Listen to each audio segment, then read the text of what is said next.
നമ്മളപ്പോ ഇതുവരെയും കണ്ടു. 1.3 വരെയും ഇന്നലെ എടുത്തു അല്ലേ? ആർക്കെങ്കിലും പറയാമോ ഈ വേഴ്സ് ആരാ പറയുന്നതെന്ന്? ഇപ്പൊ 4ാമത്തെ ശ്ലോകത്തിൽ ഇതാണ് പറയുന്നത്. അത്ര ശൂരാ മഹേശ്വാസ ഭീമാർജുന സമായുധി യുയുധാനോ വിരാടശ്ച ദ്രുപദശ്ച മഹാരഥഃ. ഇങ്ങനെ ഓരോ പാണ്ഡവരുടെ സൈന്യത്തിലുള്ള ഓരോ ശൂരന്മാരെ, വീരന്മാരെ ഡിസ്ക്രൈബ് ചെയ്യാണ് ഈ ശ്ലോകത്തില്. ആരാണ് ഈ ശ്ലോകം പറയുന്നത്? ആര്യനന്ദ പറയാമോ? സഞ്ജയനോ? ഇന്നലെയും ഇത് തന്നെ പറഞ്ഞു ആര്യ അല്ലേ? ഇന്നലെ പറഞ്ഞ സഞ്ജയന്ന് അല്ല മാതാജി. അല്ല അല്ലേ? ഓക്കെ. ഇന്നലെ ഒരു കുട്ടി ഇതുപോലെ പറഞ്ഞു, സഞ്ജയന പറഞ്ഞു. ആശ മാതാജിക്ക് പറയാൻ പറ്റുമോ? സഞ്ജയനാണോ പറഞ്ഞത്?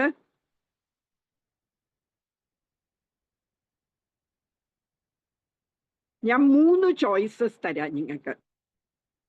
ഒന്ന് സഞ്ജയൻ, ഒന്ന് ധൃതരാഷ്ട്രൻ, ഒന്ന് ദുര്യോധനൻ. ആരായിരിക്കും പറഞ്ഞത്? സഞ്ജനയ്ക്ക് പറയാമോ? ദുര്യോധനൻ. ആ മിടുക്കി. ദുര്യോധനനാണ് ഇത് പറയുന്നത്. ആദ്യം ധൃതരാഷ്ട്ര 1ാമത്തെ ശ്ലോകത്തിൽ പറഞ്ഞു, സഞ്ജയ, കുരുക്ഷേത്രത്തിൽ വന്ന എൻ്റെ മക്കളും പാണ്ഡുവിന്റെ മക്കളും എന്ത് ചെയ്യാണ് എന്ന് ചോദിച്ചു. അപ്പൊ സഞ്ജയൻ പറയുന്നു, ഈ പാണ്ഡവരുടെ സൈന്യം കണ്ടിട്ട് ദുര്യോധനന്റെ ഗുരുവായ ദ്രോണാചാര്യരുടെ അടുത്ത് ചെന്ന് ഇങ്ങനെ പറഞ്ഞു എന്ന് പറഞ്ഞു. എന്നിട്ട് 3rd ശ്ലോകത്തില് ആരാ പറയുന്നെന്ന് പറഞ്ഞിട്ടില്ലെങ്കിലും അതിന്റെ തലേ ശ്ലോകത്തിൽ പറയുന്നുണ്ട്, ദുര്യോധനൻ ഗുരുവിന്റെ അടുക്ക ചെന്ന് ഇപ്രകാരം പറഞ്ഞു എന്ന്. അപ്പം 3rd ശ്ലോകം മുതല് ദുര്യോധനനാണ് പറയുന്നത്. അപ്പൊ 3rd ശ്ലോകത്തിൽ എന്ത് പറഞ്ഞു ദുര്യോധനൻ? ദാ കണ്ടില്ലേ, ഓ ആചാര്യ, കണ്ടില്ലേ പാണ്ഡുപുത്രന്മാരുടെ സൈന്യവ്യൂഹം? അത് സജ്ജീകരിച്ചിരിക്കുന്നത് അങ്ങയുടെ തന്നെ ശിഷ്യനും എന്താ നല്ല ഇന്റലിജന്റ് ആയ ബുദ്ധി ഉള്ള ശിഷ്യനാണ്, ദ്രുപദപുത്രനാണ് അത് സജ്ജീകരിച്ചിരിക്കുന്നത് എന്ന് പറയുന്നു. അപ്പൊ ഈ ശ്ലോകത്തില് പറയുന്ന എന്താന്ന് നമുക്ക് നോക്കാം. അത്ര ശൂരാ മഹേശ്വാസ ഭീമാർജുന സമായുധി യുയുധാനോ വിരാടശ്ച ദ്രുപദശ്ച മഹാരഥഃ. സഞ്ജന ഒന്ന് പാടാമോ ഇത്? ആ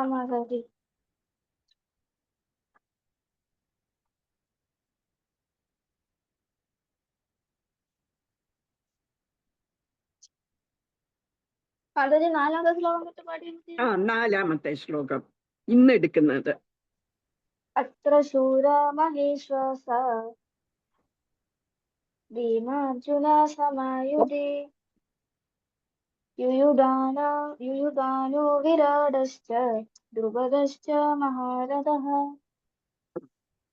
ഞാന് ഇത് മോള് പറയാൻ പറഞ്ഞ എന്തുകൊണ്ടാന്ന് വെച്ചാല്, ഇപ്പൊ തൊട്ടു മുമ്പ് ക്ലാസ് തുടങ്ങുന്നതിന് തൊട്ടു മുമ്പ് മോള് ചൊല്ലിയിട്ടു അല്ലേ ഈ ശ്ലോകം? അപ്പോഴ് യുയുധാന വിരാടശ്ച എന്നാണ് പറഞ്ഞത്. ശരിക്കും ഒന്നും കൂടെ നോക്കൂ, യുയുധാനോ വിരാടശ്ച അല്ലേ?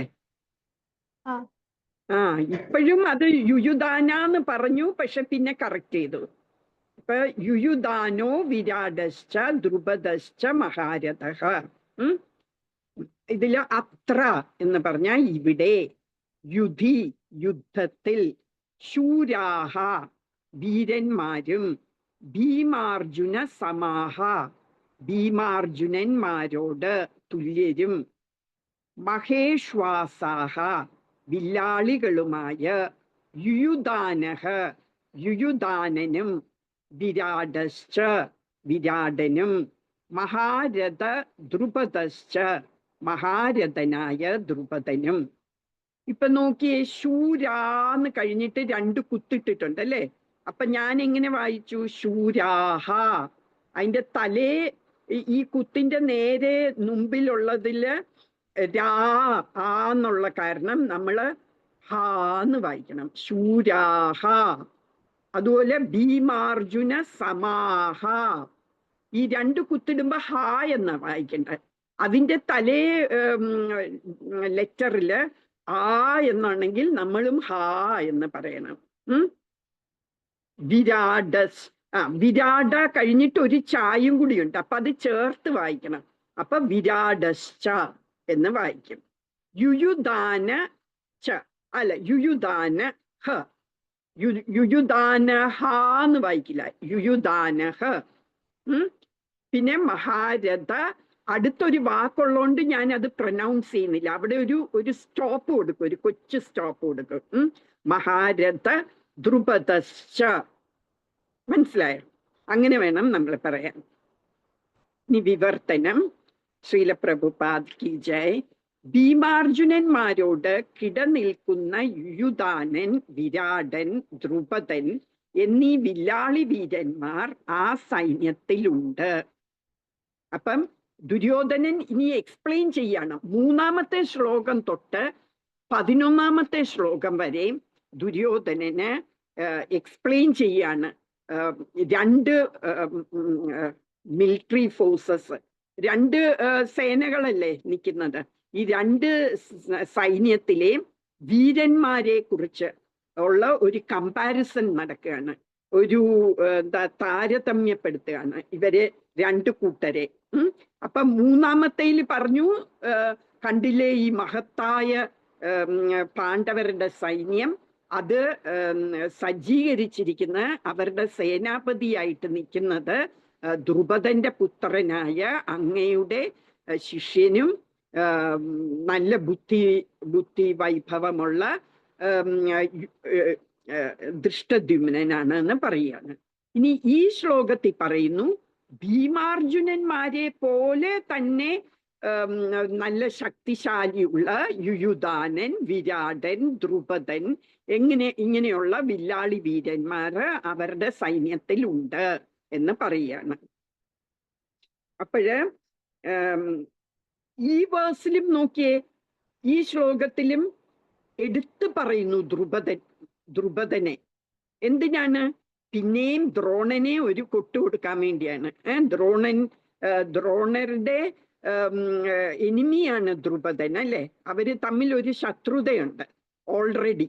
അപ്പം പിന്നെയും ഈ ദ്രുപദന്റെ പേര് പിന്നെയും പറയുകയും ദ്രുപദന്റെ മകന്റെ കാര്യവും എല്ലാം പറയുന്ന എന്തിനാന്ന് വെച്ചാൽ ദ്രോണർക്ക് ദേഷ്യം വരാൻ, എന്നിട്ട് നല്ല ഫിയേഴ്സ് ആയിട്ട് ഫൈറ്റ് ചെയ്യാൻ, നല്ല ശക്തിയോടെ അവരെ ഫൈറ്റ് ചെയ്യാൻ. അവർക്കറിയാം, ദുര്യോധനന് അറിയാം ദ്രോണാചാര്യർക്ക് പാണ്ഡവരോട് ഒരു മമതയുണ്ട് എന്നുള്ളത്, ഒരു ചായ്വുണ്ട് പാണ്ഡവരോടെന്ന്. പക്ഷേ ആ ചായ്വ് കൊണ്ട് അവർക്ക് ഫേവറബിൾ ആയിട്ട് ഫൈറ്റ് ചെയ്യല് എന്ന് വെച്ചാൽ അവരെ കൊല്ലാതെ അവരെ രക്ഷിച്ചുകൊണ്ട് അങ്ങനെ ഫൈറ്റ് ചെയ്യല്, നല്ല സ്ട്രോങ് ആയിട്ട് അവരുടെ എതിരായിട്ട് ഫൈറ്റ് ചെയ്യണം എന്ന് കാണിക്കാനാണ് ഈ ദ്രുപദന്റെ പേര് എടുത്തെടുത്ത് പറയുന്നത്. ഇനി ഭാവാർത്ഥം നോക്കാം. ശ്രീല പ്രഭുപാദ് കി ജയ്. ആയോധന കലയിൽ ദ്രോണാചാര്യർക്കുള്ള പടവമോർക്കുമ്പോൾ ദൃഷ്ടദ്യുമ്നനെ ഒരു മികച്ച എതിരാളിയായി കരുതാനില്ല. എങ്കിലും പാണ്ഡവ സൈന്യത്തിൽ ഭയപ്പെടേണ്ടവരായി വേറെയും ചിലരുണ്ട്. ഭീമാർജുനന്മാരെ പോലെ ഭീഷ്ണരാണ് അവരും. വിജയത്തിന്റെ വഴി വിലക്കുന്ന ആ പ്രതിയോഗികളെ ദുര്യോധനൻ എടുത്തു പറയുന്നു. ഭീമാർജുനന്മാരുടെ കരുത്തിനെ പറ്റി അദ്ദേഹം തികച്ചും ബോധവാനായിരുന്നതിനാലാണ് മറ്റു യോദ്ധാക്കളെ അവരുമായി താരതമ്യപ്പെടുത്തിയത്. അപ്പം ഈ കമ്പാരിസൺ ആരുമായിട്ടാ ചെയ്യുന്ന? ഈ യുയുധാന, വിരാടൻ, ദ്രുപദൻ, ഇവരെ എല്ലാം കമ്പയർ ചെയ്യുന്ന ഭീമനെ അർജുനനുമായിട്ട്. എന്താന്ന് വെച്ചാൽ എല്ലാവർക്കും അറിയാം ഭീമനും അർജുനനും ഭയങ്കര വലിയ വാറിയേഴ്സ് ആണെന്ന്. ആ കാലഘട്ടത്തില് അർജുനനെ പോലെ വില്ലിലും അമ്പിലും ശക്തിയുള്ള അതിൽ പ്രഗത്ഭനായിട്ട് വേറൊരു യോദ്ധാവിനെ കാണാൻ കിട്ടില്ല. അത്ര മികച്ച കഴിവായിരുന്നു അർജുനന് ബോ ആൻഡ് ആരോയില്. അതുപോലെ തന്നെ ഭീമന് ഗദയിലും.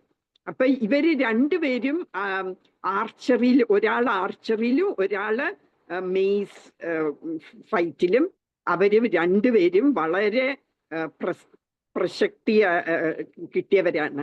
അതുകൊണ്ടാണ് അവരുമായിട്ട് താരതമ്യപ്പെടുത്തുന്നത്. മാത്രമല്ല നമുക്കറിയാം അർജുനൻ, ദുര്യോധനനും അറിയാം ഇവരുടെ രണ്ടുപേരുടെയും കഴിവ്. അവര് ഒന്നിച്ച് പഠിച്ചതും വളർന്നതും ഒക്കെ ഒന്നിച്ചാണല്ലോ. അപ്പൊ ഇവര് പഠിച്ചുകൊണ്ടിരുന്ന കാലത്ത് ദ്രോണാചാര്യര് ഒരു ടെസ്റ്റ് ഇടും ഇവർക്ക്.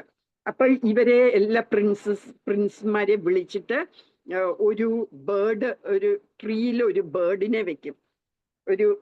ഒരു കളി പാട്ടമുള്ള എന്നുവെച്ചാൽ യഥാർത്ഥ ബേർഡല്ല, ഒരു ബേർഡിനെ വെച്ചിട്ട് പറയും ഷൂട്ട് ചെയ്യണം എന്ന് പറയും. ആദ്യം യുധിഷ്ഠിരനെ വിളിച്ചിട്ട് പറയും, എന്ത് കാണുന്നു, എന്നെ കാണുന്നുണ്ടോ എന്ന് ചോദിക്കുമ്പോ കാണുന്നുണ്ട് എന്ന് പറയും. നിങ്ങളുടെ ബ്രദേഴ്സിനെയൊക്കെ കാണുന്നുണ്ടോ, കസിൻസിനെയൊക്കെ കാണുന്നുണ്ടോ എന്ന് ചോദിച്ചപ്പോ കാണുന്നുണ്ട്. മരത്തിനെ കാണുന്നുണ്ടോ? ഉണ്ട്. ഈ ബേർഡിനെ കാണുന്നുണ്ടോ? ഉണ്ട് എന്ന് പറയും. മാറി നിൽക്കാൻ പറയും. അങ്ങനെ ഓരോരുത്തവരെ വിളിക്കും, ദുര്യോധനനെയും എല്ലാരെയും വിളിക്കും. അത് കഴിഞ്ഞ് ലാസ്റ്റില് അർജുനന്റെ അടുക്ക പറയും, എന്താ കാണുന്നത്, എന്നെ കാണുന്നുണ്ടോ? ഇല്ല. നിന്റെ ബാക്കി ബ്രദേഴ്സിനെയൊക്കെ കാണുന്നുണ്ടോ? ഇല്ല. ഈ മരം കാണുന്നുണ്ടോ? ഇല്ല. പിന്നെ എന്താണ് കാണുന്നത്? ഹരേ കൃഷ്ണ. ഭുവനേശ്വരി ഒന്ന് മ്യൂട്ടാക്കുമോ? ഹരേ കൃഷ്ണ. ഒന്ന് മ്യൂട്ടാക്കാമോ? ഹരേ കൃഷ്ണ. മഞ്ജിമയ്ക്ക് മ്യൂട്ടാക്കാൻ പറ്റില്ലേ എല്ലാരെയും? ടെക്നോളജിക്കൽ അങ്ങനെ ഒത്തിരി ഘടകങ്ങളുണ്ട്. അത് പറ്റണില്ല. പല ഫാക്ടേഴ്സ് ഉണ്ട്. ഇത് നാച്ചുറലി എടുത്താൽ തന്നെ അപ്പോഴേ ഒന്നും വോളിയം കുറയ്ക്കാൻ കൊള്ളായിരുന്നു. അപ്പോഴേ ഈ ഒന്നും കാണുന്നില്ല. ആ കിളിയുടെ കണ്ണ് ആണ് അമ്പ് ചെയ്യേണ്ടത്. പക്ഷെ ഓക്കെ, മഹാഭാരതത്തിൽ ശരിക്കും നോക്കുമ്പോൾ നമ്മൾ കേൾക്കുന്ന കണ്ണിനെ എയിം ചെയ്യണം എന്നാണ്. പക്ഷെ മഹാഭാരതത്തിൽ പറയുന്നത് അതിന്റെ കഴുത്ത് വെട്ടണം എന്നാണ്. അപ്പൊ പിന്നെ നീ എന്ത് കാണുന്നു എന്ന് പറയുമ്പോ പറയും, ഞാന് ഈ ബേർഡിന്റെ കഴുത്തല്ലാതെ വേറെ ഒന്നും ഞാൻ കാണുന്നില്ല എന്ന് പറയും. അപ്പൊ പറയും ഷൂട്ട് ചെയ്യാൻ പറയും. അപ്പൊ ഷൂട്ട് ചെയ്ത് ആ കിളിയുടെ കഴുത്ത് വെട്ടും. അപ്പൊ അത്ര മികച്ച ആണ് അർജുനൻ ഈ ആർച്ചറി എന്ന് പറഞ്ഞാൽ വില്ലും അമ്പും വില്ലും അതില് നല്ല കേമനാണ്. പക്ഷേ അർജുനനെ കാട്ടിലും ദുര്യോധനന് ഭയമുള്ളത് ഭീമനെയാണ്. എന്താന്ന് വെച്ചാൽ ഭീമന് ഒരു ശപഥം എടുത്തിട്ടുണ്ട്, ഈ വാറില് ഞാന് ധൃതരാഷ്ട്രയുടെ 100 മക്കളെയും കൊല്ലും എന്നുള്ള ഒരു ശപഥം എടുത്തിട്ടുണ്ട്. ആ ശപഥം ഞാൻ പറഞ്ഞു തരാം കുറച്ച് കഴിഞ്ഞിട്ട്. പിന്നെ അതുമല്ല, ചെറുപ്പമായിരുന്നപ്പോ ഇവര് എല്ലാരും കളിച്ചോണ്ടിരിക്കുന്ന കാലത്തും ഈ ഭീമൻ കുറച്ച് സൈസും ഒക്കെ ഉള്ള നല്ല ശക്തിയുള്ള ആണ് ഭീമൻ. അപ്പൊ ഭീമൻ എന്ത് ചെയ്യുന്ന വെച്ചാൽ ഇവരെ എല്ലാം കളിപ്പിക്കും. ഈ സ്കൂളിലൊക്കെ ഇല്ലേ കുറച്ച് വണ്ണവും കുറച്ച് ശക്തി കൂടിയൊക്കെ ആയ പിള്ളേര് ബാക്കിയുള്ള പിള്ളേരെ ബുള്ളി ചെയ്യും അല്ലെ. ബുള്ളി ചെയ്യാന്ന് പറഞ്ഞാൽ അവരെ ഇങ്ങനെ ശല്യപ്പെടുത്തും. അവരെ ഓരോ കുസൃതികൾ അവരിൽ ചെയ്യും. എന്നിട്ട് അവരെ തല്ലുകയും അവരെ പിടിച്ചു വലിക്കുകയും അങ്ങനെ ഇങ്ങനെയൊക്കെ ചെയ്യും കൊച്ചു പിള്ളേരാകുമ്പോ. അപ്പൊ അതുപോലെ എപ്പോഴും ഭീമൻ ഇവരെ ഇങ്ങനെ ഓരോ കളിപ്പിക്കും, അവരെ ഓരോന്നൊക്കെ ഉപദ്രവിക്കും, ചെറുതായിട്ട് ഉപദ്രവിക്കുകയൊക്കെ ചെയ്യുമായിരുന്നു. അവര് എല്ലാരും കൂടി ഉല്ലാസത്തിന് ഗംഗാ തീരത്തൊക്കെ പോകുമ്പം 10 കൗരവന്മാരെ ഒരുമിച്ചെടുത്ത് ഗംഗയിലോട്ട് വലിച്ചെറിയുമായിരുന്നു. എന്നിട്ട് അവരവിടെ മുങ്ങി ശ്വാസം മുട്ടി കയറി വരും. ദുര്യോധനനെയൊക്കെ ഇങ്ങനെ വലിച്ചെറിയുമായിരുന്നു. അപ്പൊ ഇതൊക്കെ കൊണ്ട് പണ്ട് തൊട്ടേ ദുര്യോധനന് ഭീമനെ ഭയങ്കര ദേഷ്യമായിരുന്നു. എല്ലാവരോടും അസൂയ ഉണ്ടായിരുന്നു, പക്ഷെ ഭീമനോട് കുറെ കൂടുതൽ അസൂയായിരുന്നു. എന്നിട്ട് എന്ത് ചെയ്യുന്ന വെച്ചാല് ഒരു തവണ ഒരു കേക്കില് പോയിസൺ ചേർത്തിട്ട് വിഷം കലർത്തിയിട്ട് ഭീമനെ കൊണ്ട് കഴിപ്പിക്കും. ഭീമനെങ്കിൽ കുറച്ച് ആഹാരപ്രിയനാണ്. അപ്പൊ ഭീമന് നല്ല കേക്ക് നീ കഴിച്ചോ എന്ന് പറഞ്ഞു കൊടുക്കും. അപ്പൊ ഭീമൻ കഴിക്കുമ്പോ ഭീമൻ ബോധം കെടും. അപ്പൊ ബോധം കെടുമ്പോഴ് അവനെ കയറിട്ട് കെട്ടി ഗംഗയിലോട്ട് എറിയും ഈ ഭീമനെ. അപ്പൊ ഭീമൻ അങ്ങ് മുങ്ങും, എന്നുവെച്ചാൽ ബോധം കെട്ടിയിരിക്കുകയാണ്. അപ്പൊ ഭീമൻ മുങ്ങി നാഗലോകത്തിലെത്തും. അപ്പൊ അവിടെയുള്ള സ്നേക്സ് ഒക്കെ ഇവനെ കടിക്കും. അപ്പൊ കുറെ സ്നേക്സ് കടിക്കുമ്പം ഓൾറെഡി പോയിസൺ ഉണ്ടല്ലോ ഭീമന്റെ ദേഹത്ത്. അപ്പൊ ആ ഭീമന്റെ ദേഹത്തുള്ള പോയിസണും ഈ സ്നേക്സ് കടിക്കുന്ന പോയിസണും കൂടി ന്യൂട്രലൈസ് ആയി പോകും, അത് വീര്യം ഇല്ലാതായി പോകും. അങ്ങനെ ബോധം തെളിയും. അപ്പോഴ് വാസുകി എന്ന് പറയുന്ന ഈ രാജാവാണ് ഈ സ്നേക്സിന്റെ. അപ്പം എന്നിട്ട് ഇത് കൊടുക്കും, അമൃതം കൊടുക്കും കഴിക്കാൻ ഭീമന്. അപ്പൊ ഭീമന് 10,000 ആനകളുടെ ശക്തി കിട്ടും. എന്നിട്ട് ഭീമൻ ഇറങ്ങി വരും. അപ്പൊ ഭീമന് നേരത്തെയുള്ള ശക്തിയിലും വളരെ അധികം കൂടും ശക്തി. ഈ പോയിസണസ് കേക്ക് കൊടുത്തെങ്കിലും ശക്തി കൂടി തിരിച്ചു വരും. അപ്പോഴ് ഈ ദുര്യോധനന് അത് കാരണം എപ്പോഴും ഭീമനെ പേടിയാണ്. അതുകൊണ്ടാണ് പറയുന്നത് ഭീമനെ പോലെ തന്നെ ശക്തിശാലികളായ വേറെയും യോദ്ധാക്കളുണ്ട് ഈ പാണ്ഡവ സൈന്യത്തിൽ എന്ന് പറയുന്നത്.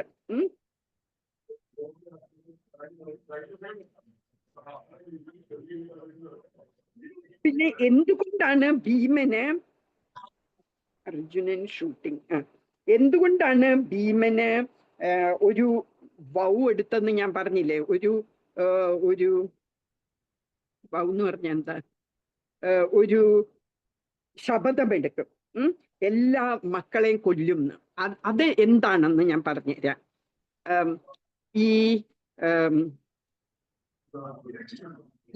ഇവര് ഇങ്ങനെ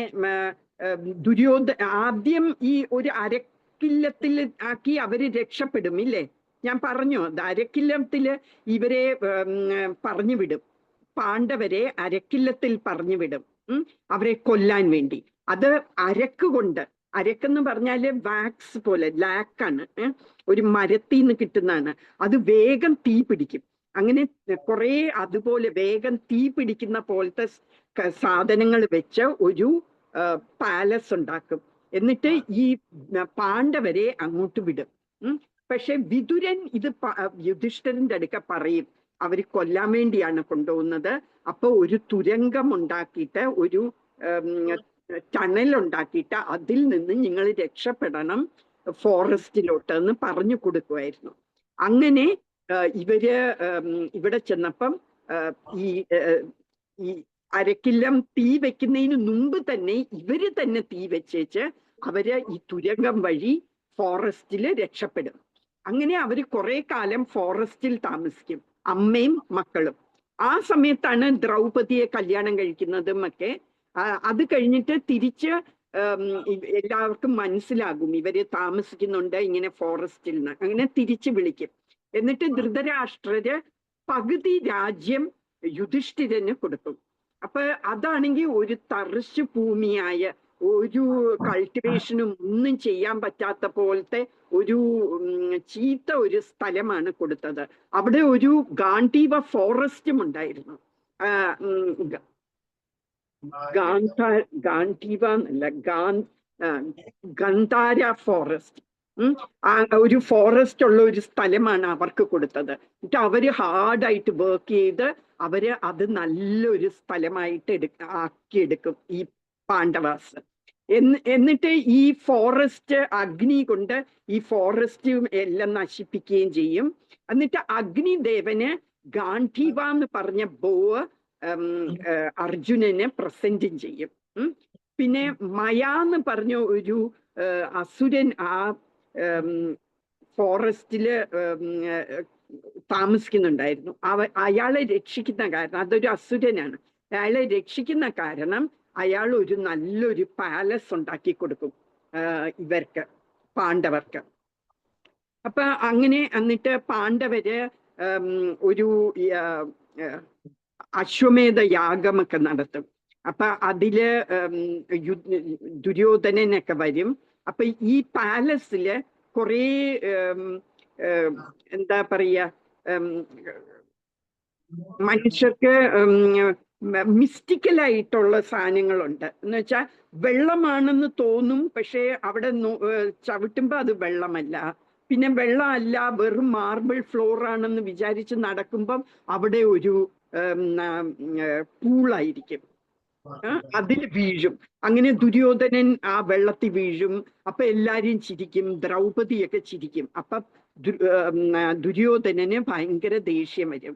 എന്നിട്ട് തിരിച്ച് അവരുടെ ഇതുപോലത്തെ വലിയ ആഡംബരവും അവരുടെ വെൽത്തും ഒക്കെ കാണുമ്പം ഭയങ്കര അസൂയയാകും ദുര്യോധനന്. എന്നിട്ട് തിരിച്ച് ഹസ്തിനപുരത്തിൽ, ഇവര് ഇന്ദ്രപ്രസ്ഥം എന്നാണ് ഇവരുടെ കിങ്ഡത്തിന്റെ പേര്. എന്നിട്ട് തിരിച്ച് ഹസ്തിനപുരത്തിൽ വരുമ്പോഴ് ദുര്യോധനന് ശകുനി എന്ന് പറയുന്ന അമ്മാവനാണ്, അമ്മയുടെ ബ്രദറ്, ശകുനിയുമൊക്കെ ആയിട്ട് ഡിസൈഡ് ചെയ്യും അവരെ ഒരു ചൂതുകളിക്ക് വിളിച്ചിട്ട് അവരെ തോപ്പിച്ചിട്ട് അവരുടെ സ്വത്ത് മുഴുവൻ കൈക്കലാക്കാമെന്ന്. എന്നിട്ട് ധൃതരാഷ്ട്രടുക്കലും പറഞ്ഞ് ധൃതരാഷ്ട്രയെ കൊണ്ട് അവരെ വിളിപ്പിക്കും ചൂതുകളിക്ക്.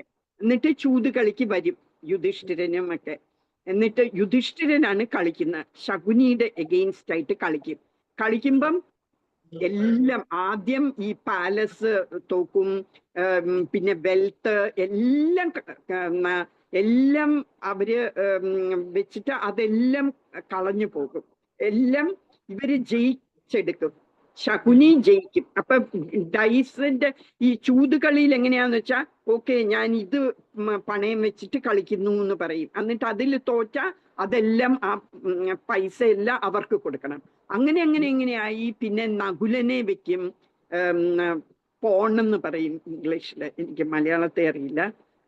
അങ്ങനെ ഓരോന്നും വെക്കും ഈ ഫൈറ്റ്, ഈ ഡൈസിന്റെ കളിക്ക്. അങ്ങനെ വെച്ച് നകുലനെയും സഹദേവനെയും അർജുനനെയും ഭീമനെയും സ്വന്തം യുധിഷ്ഠിരൻ തന്നെ തോക്കും കളിയില്. അത് കഴിഞ്ഞിട്ട് ദ്രൗപദിയെ വെക്കാൻ പറയുമ്പോ ദ്രൗപദിയും വെക്കും, ദ്രൗപദിയും തോക്കും, ദ്രൗപദിയെയും ലൂസ് ചെയ്യും. അപ്പൊ ഈ ദുശാസനൻ പോയി ദ്രൗപദിയെ തലമുടി വലിച്ചെടുത്തോണ്ട് ഈ കുരുവിന്റെ അസംബ്ലിയിൽ കൊണ്ടുവരും. എന്നിട്ട് അവരുടെ വസ്ത്രമൊക്കെ ഊരാൻ ശ്രമിക്കും. അപ്പൊ ദ്രൗപദി കരഞ്ഞ് എല്ലാരോടും ചോദിക്കും, അവിടെ ഭീഷ്മനും ദ്രോണാചാര്യര്, വിതുരൻ, ധൃതരാഷ്ട്രർ എല്ലാരും ഇരിക്കുന്ന സഭയാണ്. അപ്പൊ അവരോടൊക്കെ പറയും, ഇത് ന്യായമാണോ ചെയ്യുന്നത്? യുധിഷ്ഠിരൻ ഓൾറെഡി തോറ്റു കഴിഞ്ഞു, പിന്നെ എന്നെ വെക്കാമോ, ചൂതുകളിക്ക് എഗെയിൻസ്റ്റ് ആയിട്ട് വെക്കാമോ? അത് തെറ്റല്ലേ? അപ്പം എന്നെ ലൂസ് ചെയ്തിട്ടില്ലല്ലോ യുധിഷ്ഠിരൻ, എന്താണെന്ന് നിങ്ങൾ പറ, നിങ്ങൾക്കല്ലേ നീതി അറിയാവുന്നത്. അപ്പൊ ആരും ഒന്നും മിണ്ടില്ല. അങ്ങനെ അവള് തന്നെത്താനെ സാരി ഇങ്ങനെ പിടിച്ച് രക്ഷിക്കാൻ നോക്കും, അതും പറ്റുന്നില്ല. പിന്നെ കൃഷ്ണനെ വിളിക്കും, കൃഷ്ണ എന്നെ വന്ന് സഹായിക്കാൻ പറയുമ്പോ കൃഷ്ണൻ ഇങ്ങനെ സാരികൾ കൊടുത്തോണ്ടിരിക്കും. അപ്പം ദുശാസനൻ ഇങ്ങനെ വലിച്ചിട്ടും സാരി തീരുന്നില്ല. ഇങ്ങനെ നീണ്ടു പോവായിരുന്നു. അപ്പൊ ആ സമയത്ത് ഭീമൻ ഒരു വൗ എടുക്കും, ഞാന് ഈ 100 ധൃതരാഷ്ട്രരുടെ മക്കളെയും ഞാൻ കൊല്ലും എന്ന് ഒരു വൗ എടുക്കും. എന്നിട്ട് എല്ലാം കഴിയുമ്പം ഭീമന് ഭയങ്കര ദേഷ്യം വരും. ദുശാസന്റെ അടുക്ക പറയും, ഞങ്ങള് നിന്നെ തീർച്ചയായിട്ടും നിന്റെ നെഞ്ച് പിളർന്ന് ഞാൻ നിന്റെ ചോര കുടിക്കും, നോക്കിക്കോ എന്നൊക്കെ പറയും. അത് കഴിയുമ്പം ഇതൊക്കെ പറയുന്ന കേൾക്കുമ്പം ധൃതരാഷ്ട്രർക്ക് കുറച്ച് പേടിയാകും. ഒന്നാമത് കൃഷ്ണൻ അവരുടെ സൈഡുമാണ്. അപ്പം ധൃതരാഷ്ട്രര് ദ്രൗപദിയുടെ അടുക്ക പറയും, നീ എന്ത് വേണമെങ്കിലും വരം ചോദിക്കാൻ ഞാൻ തരാം എന്ന് പറയും. അപ്പൊ ദ്രൗപദി പറയും യുധിഷ്ഠിരനെ, അപ്പൊ യുധിഷ്ഠിരനും എല്ലാരും ഇപ്പൊ സ്ലേവായി, അടിമയും ദുര്യോധനന്റെ. അപ്പൊ പറയും, എനിക്ക് യുധിഷ്ഠിരനെ ഫ്രീ ആക്കണം എന്ന് പറയും. അപ്പം ശരി, യുധിഷ്ഠിരനെ ഫ്രീ ആക്കി എന്ന് പറയും. അപ്പൊ പറയും, ഇനിയും ഒന്ന് ചോദിച്ചോ എന്ന് പറയും. അപ്പൊ പറയും, അർജുനനെയും ഭീമനെയും 2 നകുലനെയും സഹദേവനെയും അവരെയും കൂടെ ഫ്രീ ആക്കണം. അവർക്ക് അവരുടെ രഥവും അവരുടെ ആയുധങ്ങളും അവർക്ക് തിരിച്ചു കൊടുക്കണം എന്ന് പറയും. അപ്പം ശരി, അതും ചെയ്യാം എന്ന് പറയും. എന്നിട്ട് ഇനിയും ചോദിക്കാന്ന് പറയും. അപ്പൊ പറയൂ, ഒരു ക്ഷത്രിയ സ്ത്രീയ 2 വരത്തിൽ കൂടുതൽ ചോദിക്കാൻ പാടില്ല, അതുകൊണ്ട് ഞാൻ ഇനിയൊന്നും ചോദിക്കുന്നില്ല എന്ന് പറയും. അപ്പൊ യുധിഷ്ഠിരൻ എന്നിട്ട് ധൃതരാഷ്ട്രക്ക് പറയൂ ഞങ്ങൾ എന്താ ഇനി ചെയ്യേണ്ടതെന്ന് പറയാൻ പറയും. അപ്പൊ പറയും, നിങ്ങള് രാജ്യത്തിൽ പോയി തിരിച്ച് രാജ്യമെടുത്തോ, എന്നിട്ട് ഇവരെ ഫൊർഗീവ് ചെയ്യണം, ദുര്യോധനനെ ഒക്കെ ഫൊർഗീവ് ചെയ്തിട്ട് നിങ്ങൾ ഹാപ്പി ആയിട്ട് അവിടെ ജീവിച്ചോളാൻ പറയും. അങ്ങനെ തിരിച്ചവര് പോകുന്ന വഴിക്ക് തന്നെ ദുര്യോധനൻ ഇവിടെ പറയും, നമ്മൾ ഈ ചെയ്തതൊക്കെ വെറുതെ ആയി പോയില്ലേ, ഒടുക്കം എല്ലാം ഈ അച്ഛൻ കൊടുത്തില്ലേ അവർക്ക്. അപ്പൊ അച്ഛൻ്റെ അടുക്ക പറയും, അവരെ തിരിച്ചു വിളിക്കണം, ഒരു കളിയും കൂടെ കളിക്കാം, എന്നിട്ട് തോറ്റാല് നമ്മള് ഇങ്ങനെ അടിമയൊന്നും ആക്കുന്നില്ല, അവരെ 12 വർഷം കാട്ടിലും 1 വർഷം അജ്ഞാനവാസവും പറയാം, അങ്ങനെ ചെയ്യാം, അല്ലാതെ അവരെ അടിമയും അങ്ങനെയൊന്നും ആക്കുന്നില്ല എന്ന് പറഞ്ഞ് ധൃതരാഷ്ട്രർ പിന്നെയും ഒരു ദൂതിനെ പറഞ്ഞു വിട്ടിട്ട് അവര് ഇന്ദ്രപ്രസ്ഥത്തിൽ എത്തുന്നതിന് മുമ്പ് തന്നെ അവരെ തിരിച്ചു വിളിക്കും, ഒരു ചൂതുകളിക്കും കൂടെ കളിക്കാൻ എന്നും പറഞ്ഞ്. അങ്ങനെ ആ ചൂതുകളിയിലും തോപ്പിക്കും ശകുനി. എന്നിട്ട് അവരുടെ 12 കൊല്ലത്തേക്ക് പോകാൻ പറയും കാട്ടില്. അങ്ങനെ അവര് പറയും. മാതാജി രണ്ടാമത്തെ പ്രാവശ്യം ചൂത് കളിക്കാൻ വിളിക്കുന്ന ഹെസിറ്റേറ്റ് ചെയ്തില്ലേ? എന്താ? രണ്ടാമത്തെ പ്രാവശ്യം ചൂത് കളിക്കാൻ വിളിച്ചപ്പോ അവരെന്താ ഹെസിറ്റേറ്റ് ചെയ്തില്ലേ? ഹെസിറ്റേറ്റ് ചെയ്തില്ല. എന്താന്ന് വെച്ചാല് ഈ യുധിഷ്ഠിരൻ ഭയങ്കര വേർച്വസ് ഒരു രാജാവാണ്. എൽഡേഴ്സ് പറയുന്ന കേൾക്കും. അപ്പം ധൃതരാഷ്ട്രർ പറഞ്ഞാൽ ധൃതരാഷ്ട്ര അവരെ മക്കളെ പോലെ നോക്കിയതല്ലെങ്കിൽ പോലും മൂത്തവര് പറയുന്ന ഒരിക്കലും യുധിഷ്ഠിരൻ എതിർക്കില്ല. അതാണ് യുധിഷ്ഠിരൻ ഭയങ്കര വെർച്വസ് ആണ്. അല്ലെങ്കിൽ ദ്രൗപദിയെ ഇങ്ങനെ വന്ന വസ്ത്രാശ്രയം ഒക്കെ ചെയ്യുമ്പോഴൊക്കെ എതിർക്കാമായിരുന്നു വേണമെങ്കിൽ. പക്ഷേ അത്ര വെർച്വസ് ആയിരുന്നു, ധർമ്മത്തിന് വേണ്ടി മാത്രം ജീവിച്ചതാണ് യുധിഷ്ഠിരൻ. അതുകൊണ്ട് അമ്മാവൻ വിളിച്ചത് കൊണ്ട്, ചിറ്റപ്പന് വല്യച്ഛൻ വിളിച്ചത് കൊണ്ട് എതിർക്കാതെ പോയി. എന്നിട്ട് പറയുകയും ചെയ്തു, മനസ്സിലും ആകും യുധിഷ്ഠിരന് ഇനിയും തോൽപ്പിക്കാനാണെന്ന് നല്ലോണം മനസ്സിലായിട്ട് തന്നെയാണ് പോകുന്നത്. എന്താന്ന് വെച്ചാൽ മൂത്തവരെ എതിർക്കേയില്ല, അതുകൊണ്ടാണ് പോയത്. എന്നിട്ട് പിന്നെയും തോറ്റു. എന്നിട്ട് അവര് കാട്ടിൽ പോയി. അപ്പോഴീ ദുശാസനനും ദുര്യോധനനും കർണനും ഒക്കെ ഇരുന്ന് കളിയാക്കും ഇവരെ.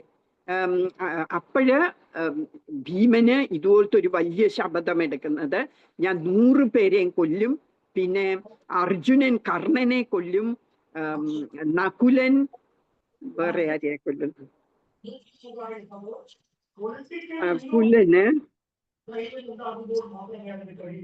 ഞാൻ മറന്നുപോയി, ആരെയോ കൊല്ലും.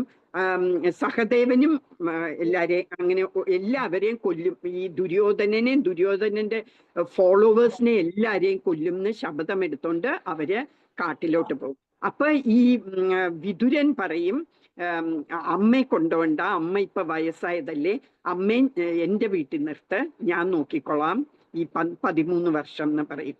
അങ്ങനെ അമ്മയെ ഇവിടെ നിർത്തിയിട്ട്, കുന്തി ദേവിയെ നിർത്തിയിട്ട് ഇവര് 6 പേരും കൂടെയാണ് കാട്ടിപ്പോകുന്നത്. അത് കഴിഞ്ഞ് അവര് ഈ 12 വർഷം കഴിഞ്ഞ് 13ാമത്തെ വർഷം അജ്ഞാനവാസമാണ്. അപ്പൊ കാട്ടിലല്ല താമസിക്കേണ്ട, അവര് ഗ്രാമത്തിലോ നഗരത്തിലോ വേണം താമസിക്കാൻ. അപ്പൊ അവരെ കണ്ടുപിടിക്കുകയാണെങ്കിൽ, എങ്ങനെയെങ്കിലും അവരെ കണ്ടുപിടിക്കുകയാണെങ്കിൽ അവര് ഇനിയും 12 വർഷം കാട്ടിൽ പോണം. അതുകൊണ്ട് അവര് വേഷമൊക്കെ മാറി വിരാടന്റെ പാലസിൽ പോയി അവര് ചെറിയ ചെറിയ പണികളൊക്കെ ചെയ്യായിരുന്നു. ഞാൻ ഇന്നലെ പറഞ്ഞു അവരെന്തൊക്കെയാ ചെയ്തു എന്ന്. അർജുനനാണെങ്കിൽ വിരാട് രാജാവിന്റെ മോളെ ഡാൻസ് പഠിപ്പിക്കുക, യുധിഷ്ഠിരനാണെങ്കിൽ രാജാവിന്റെ കൂടെ ചൂത് കളിക്കാനും അങ്ങനത്തെ കളിക്കാനൊക്കെ. പിന്നെ ഭീമനാണെങ്കിൽ അവിടുത്തെ കുക്കായിട്ട് വർക്ക് ചെയ്തു. നകുലന് ആട്ടല്ല പശുവിനെ മേയ്ക്കുന്ന ആളായിട്ട്, സഹദേവന് കുതിരകളെയൊക്കെ നോക്കുന്ന. ഇങ്ങനെ അവര് 1 കൊല്ലം കഴിച്ചു കൂട്ടി.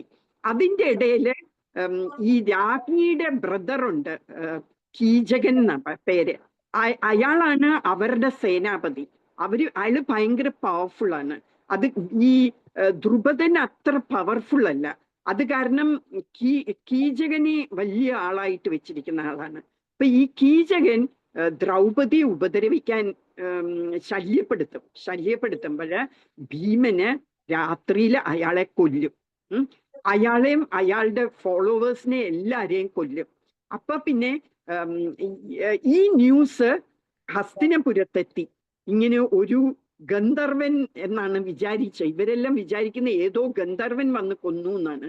അപ്പൊ ഒരു ഗന്ധർവൻ ഇങ്ങനെ അവരെ എല്ലാം കൊന്നു എന്നറിയുമ്പം ഇവർക്ക് സംശയം വരും, ഇത് വേറെ ആരുമല്ല, അർജുനനും പാണ്ഡവന്മാരാകാനേ വഴിയുള്ളൂ എന്ന് അവർക്ക് മനസ്സിലാകും.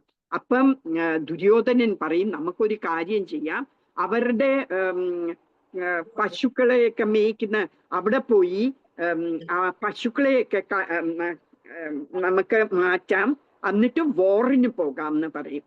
ഈ പശുക്കളെ മാറ്റുമ്പോ ഇവര് ചെല്ലും അല്ലെ വോറിന് വേണ്ടി. അപ്പൊ നമുക്ക് കണ്ടുപിടിക്കാം ഇവര് അർജുനനും പാർട്ടികളുമാണെന്ന്. എന്നിട്ട് അജ്ഞാനവാസം തീർന്നില്ലാത്ത കൊണ്ട് അവരെ നമുക്ക് ഇനിയും 12 വർഷം അയക്കാം എന്ന് പറയും. അങ്ങനെ അവര് വോറിന് വരുമ്പോൾ ഈ ദ്രുപദന്റെ മോനുണ്ട്, അയാളുടെ പേരാണ് അറിയാം, അല്ല ഭൂമിഞ്ജയാന്ന് ആണ് ഈ വിരാടന്റെ, ദ്രുപദനല്ല വിരാടനാണ്. ഞാൻ തെറ്റി പറഞ്ഞതാണ്, ദ്രുപദൻ ഇടയ്ക്ക് വെച്ച്. ഭൂമിഞ്ജയാണ് വിരാടന്റെ മകന്. അപ്പൊ ഭൂമിഞ്ജയ ഈ ആടുകളെയൊക്കെ പശുക്കളെയൊക്കെ ആക്കുമ്പോ തന്നെ ആദ്യം വിരാടൻ പോകും വഴക്കിടാൻ. അപ്പൊ അവരുടെ ചീഫ് ഈ ദ്രുപദനെ പിടിച്ചു കെട്ടും. അപ്പോഴ് ഭീമൻ ചെന്ന് അവരെ എല്ലാം കൊന്ന് തിരിച്ചു വിരാടനെ കൊണ്ടുവരും. അപ്പൊ വിരാടന് ഭയങ്കര സന്തോഷമായിട്ട് പറയും, എൻ്റെ രാജ്യം നീ ഇനി നോക്കിക്കോ, നിങ്ങൾ നോക്കിക്കോ എന്നൊക്കെ പറയും. പക്ഷെ ഓക്കെ നീ തന്നെ ചെയ്യാന്ന് പറഞ്ഞ് അത് കഴിയുമ്പോഴാണ് രണ്ടാമത് ഈ കൗരവര് വരുന്നത് വഴക്കിടാന്, ഫൈറ്റ് ചെയ്യാന്. അപ്പൊ ഈ ഭൂമിഞ്ജയ വലിയ വീമ്പൊക്കെ ഇളക്കും, ഞാൻ അവരെ കൊന്നേച്ച് വരൂ ഇപ്പോഴ്, പക്ഷെ എനിക്കൊരു എന്താ പറയാ ചാരിയറ്റ് ഒക്കെ ആക്കുന്ന ആളെ വേണം, രഥം ഓടിക്കാന് ഒരു ചാരിയറ്ററെ വേണം എന്ന് പറയുമ്പം ഈ അർജുനൻ ചാരിയറ്ററായിട്ട് അവര് പോകുമ്പോൾ ഈ കുരു ആർമി ഇത്രയും ഉണ്ടെന്ന് വിചാരിച്ചില്ല ഈ ഭൂമിഞ്ജയ. അപ്പൊ ഭൂമിഞ്ജയ തിരിച്ചു ഓടാൻ തുടങ്ങും. എനിക്ക് ഇവരെ ഫൈറ്റ് ചെയ്യാൻ പറ്റില്ല, ഞാൻ തിരിച്ചു പോവാന്ന് പറഞ്ഞ് ഓടാൻ തുടങ്ങുമ്പോൾ അർജുനൻ തിരിച്ചു വിളിച്ച് എന്നിട്ട് അർജുനൻ ഫൈറ്റ് ചെയ്യും, ഇവരെ എല്ലാം ഫൈറ്റ് ചെയ്ത് തോപ്പിക്കും. അപ്പോഴ് ദുര്യോധനൻ പറയും, ആ അജ്ഞാനവാസ സമയം കഴിഞ്ഞില്ല, ഞങ്ങൾ കണ്ടുപിടിച്ചു എന്ന് പറയുമ്പോൾ ഭീഷ്മര് കാൽക്കുലേറ്റ് ഒക്കെ ചെയ്തിട്ട് തീർന്നു, 13 വർഷം കഴിഞ്ഞു എന്ന് പറയും. അങ്ങനെ അവര് തിരിച്ചു വരുമ്പോഴ് ദുര്യോധനൻ കൊടുക്കില്ല, കിങ്ഡം കൊടുക്കില്ല. ഇന്ദ്രപ്രസ്ഥം തിരിച്ചു കൊടുക്കേണ്ടതാണ് 13 വർഷം കഴിഞ്ഞ് തിരിച്ചു ചെല്ലുമ്പം, അപ്പൊ കൊടുക്കില്ല എന്ന് പറയും. അങ്ങനെയാണ് ഈ കുരുക്ഷേത്ര വാറിന്റെ പശ്ചാത്തലം. അങ്ങനെയാണ് ഈ കുരുക്ഷേത്ര വാർ വരേണ്ട ആവശ്യം വന്നത്. ഇനി നമ്മൾ ഇതില് അപ്പൊ വിരാടന്റെ കഥയായിരുന്നു നമ്മൾ ഇത്രയും നേരം പറഞ്ഞ. പിന്നെ ഇനി യുയുധാനനുണ്ട്. ദ്രുപദനെ കുറിച്ച് നമുക്കറിയാം അല്ലെ, ദ്രുപദന്റെ മോന് ദൃഷ്ടദ്യുമ്നന്റെ കഥയെല്ലാം നമ്മൾ പറഞ്ഞിട്ടുണ്ട്. ഒരു യജ്ഞം ചെയ്യുമ്പോഴ് ഈ ദ്രോണാചാര്യരെ കൊല്ലാൻ പാകത്തിന് ഒരു മകൻ, അതിൻ്റെ അകത്തുനിന്ന് ഒരു യുവാവ് ഇറങ്ങി വരും, പിന്നെ ഒരു യുവതിയും വരും, അത് ദ്രൗപദിയായിരുന്നു. പിന്നെ യുയുധാനൻ എന്ന് പറയുന്ന സാത്യകി എന്നാണ് വേറൊരു പേര് യുയുധാനന്റെ. അപ്പൊ ഈ സാത്യകി ആണെങ്കിൽ അർജുനന്റെ ഭയങ്കര ഒരു ഫോളോവർ പോലെയായിരുന്നു. അർജുനൻ കുറേ ഈ ആയുധ കലകളൊക്കെ പഠിപ്പിച്ചു കൊടുത്തു സാത്യകിയെ. ഈ ദ്രോണാചാര്യർ പഠിപ്പിച്ചത് കൂടാതെ അർജുനനും കുറെ പഠിപ്പിച്ചു കൊടുത്തു. അങ്ങനെ യുയുധാനൻ ഈ വാറില് ആകെ ചെയ്തത്, നോട്ടബിൾ ആയിട്ട് ചെയ്തത്, ഈ 14-ാമത്തെ ദിവസം, ഈ വാറിന്റെ 14-ാമത്തെ ദിവസം അർജുനൻ ജയദ്രഥനെ കൊല്ലാനുള്ള ഒരു ശപഥം എടുത്തിരുന്നു. ആ യുയുധാനനാണ് ഹെൽപ്പ് ചെയ്തത് ഈ ജയരഥന്റെ അടുക്കെത്താൻ. എന്താന്ന് വെച്ചാൽ ഇങ്ങനെ ഒരു ശപഥം എടുക്കാനുള്ള കാരണം 13-ാമത്തെ ദിവസം, ഇതിന്റെ തലേ ദിവസം 13-ാമത്തെ ദിവസം അർജുനനെ ദ്രോണാചാര്യര് വളരെ ടാക്ട്ഫുള്ളി വേറെ ഒരു സ്ഥലത്ത് വേറെ ഒരു ചെറിയൊരു ഫൈറ്റിൽ ഏർപ്പെടുത്തിയിട്ട് ഒരു ചക്രവ്യൂഹം എന്നുള്ള ഒരു ഫോർമേഷൻ ഉണ്ടാക്കി. ഈ സൈന്യത്തെയൊക്കെ ഓരോ തരത്തിൽ അവർ അറേഞ്ച് ചെയ്യും. അങ്ങനെ ചക്രവ്യൂഹം എന്ന് പറഞ്ഞ ഒരു രീതിയിൽ ഈ മിലിറ്ററി ആർമിയെയൊക്കെ സജ്ജീകരിച്ചിട്ട് അതിൽ കയറാനും ഇറങ്ങാനും അർജുനന് മാത്രമേ അറിയുള്ളൂ. ദ്രോണാചാര്യര് അർജുനനെ മാത്രമേ പഠിപ്പിച്ചു കൊടുത്തിട്ടുള്ളൂ എങ്ങനെ കയറണം എന്നും ഇറങ്ങണം എന്നുള്ളത്. ഒരിക്കല് സുഭദ്ര, അർജുനന്റെ ഭാര്യ, അർജുനനും ഇരിക്കുമ്പം അർജുനൻ സുഭദ്രയുടെ അടുക്ക പറഞ്ഞു കൊടുക്കും ഇങ്ങനെ ചക്രവ്യൂഹത്തിൽ എങ്ങനെയാ കയറേണ്ടതെന്നും. എന്ന് പറഞ്ഞാൽ കുറേ ആൾക്കാർ അതിനെ പ്രൊട്ടക്ട് ചെയ്യും, ആ ഫോഴ്സ്. അപ്പൊ അവർക്ക് എങ്ങനെ അവരെ ഭേദിച്ചിട്ട് അകത്തോട്ട് കയറാം എന്നുള്ളത് സുഭദ്രയുടെ അടുക്ക എക്സ്പ്ലെയിൻ ചെയ്ത് കൊടുത്തോണ്ടിരിക്കുമ്പം അഭിമന്യു എന്ന് പറയുന്ന അർജുനന്റെ സുഭദ്രയുടെ മോനാണ്. അപ്പൊ അഭിമന്യു സുഭദ്രയുടെ വയറ്റില് കുഞ്ഞായിട്ടിരിക്കുമ്പോഴാണ് ഈ കഥ പറഞ്ഞു കൊടുത്തോണ്ടിരുന്നത്. അപ്പൊ അകത്ത് കയറുന്ന കഴിഞ്ഞപ്പോഴത്തേക്ക് സുഭദ്ര ഉറങ്ങിപ്പോയി. ഇത് അർജുനൻ പറയുന്ന കേട്ട് സുഭദ്ര അങ്ങ് ഉറങ്ങിപ്പോയി. അപ്പൊ പിന്നെ അഭിമന്യു ബാക്കി കേട്ടില്ല, എങ്ങനെ ഈ ചക്രവ്യൂഹത്തിന്റെ അത് ഭേദിച്ച് പുറത്തിറങ്ങണം എന്നുള്ളത് കേട്ടില്ല. അപ്പൊ അർജുനൻ വേറെ ഒരു സ്ഥലത്ത് ഒരു ചെറിയ ഫൈറ്റിൽ ഏർപ്പെടുത്തിയിട്ട് ഈ ചക്രവ്യൂഹത്തിന്റെ അകത്ത് യുധിഷ്ഠിരനെ അകത്ത് കയറ്റി യുധിഷ്ഠിരനെ കൊല്ലാം എന്നായിരുന്നു ദ്രോണാചാര്യരുടെ പ്ലാന്. ഈ ചക്രവ്യൂഹം എന്ന് പറഞ്ഞ അത് ഒരു ചക്രം പോലെ ആക്കിയിട്ട് അതിലെ ഒരാളെ അകത്ത് കയറ്റിയിട്ട് ബാക്കി എല്ലാവരും കൂടി പൊതിഞ്ഞ് അയാളെ കൊല്ലുക, ഇതാണ് അവരുടെ പ്ലാന്. അപ്പൊ യുധിഷ്ഠിരനെ അങ്ങനെ അകത്ത് കയറ്റി കൊല്ലാൻ ഉദ്ദേശിച്ചു.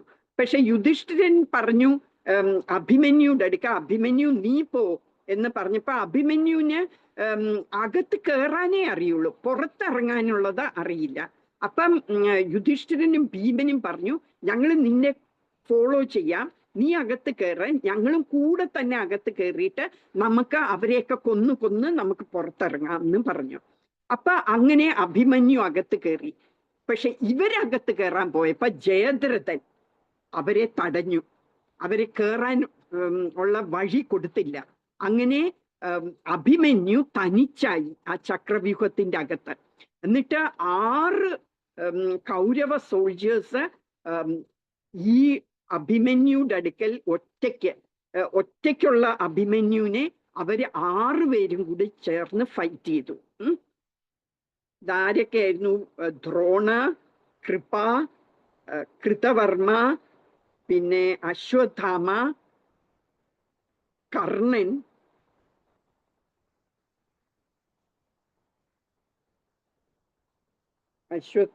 കൃതവർമ്മ, കർണൻ, കൃപ, 6 പേരായി അല്ലേ?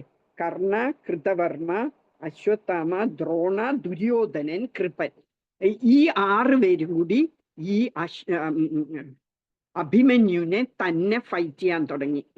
തന്നെയുള്ള അഭിമന്യുവിനെ ഫൈറ്റ് ചെയ്യാൻ തുടങ്ങി.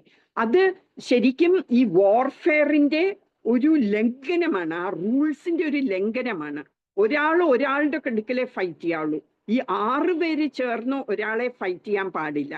അങ്ങനെ ആദ്യമായിട്ട് ഈ കുരുക്ഷേത്ര വാറില് 13ാമത്തെ ദിവസം ഇങ്ങനെ ഒരു ലംഘനം ഉണ്ടായി. ഈ റൂൾസിന്ന് വ്യതിചലി, അവര് ഡീവിയേറ്റഡ് ആയി. എന്നിട്ട് അവരെല്ലാരും കൂടി അയാളുടെ ചാരിയറ്ററിനെ കൊന്നു, കുതിരകളെ കൊന്നു, ചാരിയറ്റിനെ ഡിസ്ട്രോയ് ചെയ്തു അവര്, ഈ 6 പേര് ചേർന്ന്. അപ്പൊ അവൻ താഴെ ഇറങ്ങിയിട്ട്, അഭിമന്യു താഴെ ഇറങ്ങിയിട്ട് സോഡ് വെച്ച് ഫൈറ്റ് ചെയ്യാൻ തുടങ്ങി. അപ്പൊ ആ സോഡും ദുര്യോധനൻ കളഞ്ഞു. എന്നിട്ട് ആ പരിചയം കളഞ്ഞു. അപ്പൊ പിന്നെ അഭിമന്യു ഓർത്തു, കൃഷ്ണൻ ഇങ്ങനെ ഭീഷ്മരുടെ അടുത്ത് ഈ ചാരിയറ്റിന്റെ ഒരു വീലെടുത്ത് ഫൈറ്റ് ചെയ്ത കാര്യം ഓർമ്മ വന്നു.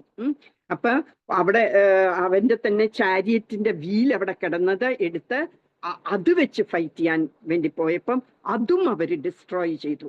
അപ്പൊ പിന്നെ ഒരു ഗദയുള്ളതെടുത്ത് ഗദയായിട്ട് ഫൈറ്റ് ചെയ്യാൻ തുടങ്ങി. ദുശാസനന്റെ മോന് ദുർജയൻ എന്ന് പറഞ്ഞ ദുർജയനുമായിട്ട് ഈ ഗദ വെച്ച് ഫൈറ്റ് ചെയ്യും. ഗദ വെച്ച് ഫൈറ്റ് ചെയ്തിട്ട് അവര് 2 പേരും ബോധം കെട്ട് വീഴും. അപ്പം ദുർജയൻ ആദ്യം എണീക്കും. ആദ്യം എണീറ്റ് അഭിമന്യു എണീക്കാൻ തുടങ്ങുമ്പോഴത്തേക്ക് ഗദ വെച്ച് തലക്കിട്ടടിച്ച് അഭിമന്യുവിനെ കൊല്ലും. അഭിമന്യുവിന് അപ്പൊ 16 വയസ്സേ ഉള്ളൂ. അഭിമന്യുവിന്റെ വൈഫാണ് ഉത്തര. നമ്മൾ പറഞ്ഞു ഈ വിരാടന്റെ മകളാണ് ഉത്തര അല്ലെ?